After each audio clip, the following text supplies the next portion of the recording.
আসসালামু আলাইকুম। আজকে আমার এই মোটরসাইকেলটা হাত থেকে ডাইন পাশে পড়ে যাওয়ার পর মোটরসাইকেল স্টার্ট নিচ্ছে না। অনেক সেলফ স্টার্ট করলাম, হচ্ছে না। কারণ এই মোটরসাইকেলটার কোনো কিকার নাই।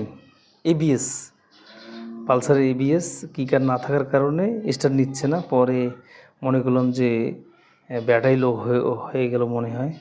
পরে এই ব্যাটারিটা খুলতেছিলাম, খোলার পর জমিতে যে স্প্রে করে সেই স্প্রে মেশিনের 12 ভোল্টের চার্জার, সেই চার্জার এবং ওই যে রিক্সার যে চার্জ দেয় কট, এই কটের সাথে প্লাস মাইনাস অ্যাডজাস্ট করতেছি। যে এটা হচ্ছে প্লাস, সংযোগ দিচ্ছি, এটা হচ্ছে প্লাস, আর ওই পাশে ওটা হচ্ছে মাইনাস। ওটা সংযোগ দেওয়ার পরে রিক্সার 12 ভোল্টের চার্জার, কিন্তু এম্পিয়ার অ্যাডজাস্ট হলে মূলত এটা দিয়ে চার্জ দেওয়া সম্ভব। এটা আমার একটা কনফিডেন্স ছিল বিধায় আমি কিন্তু এইভাবেই চার্জ দিতেছি।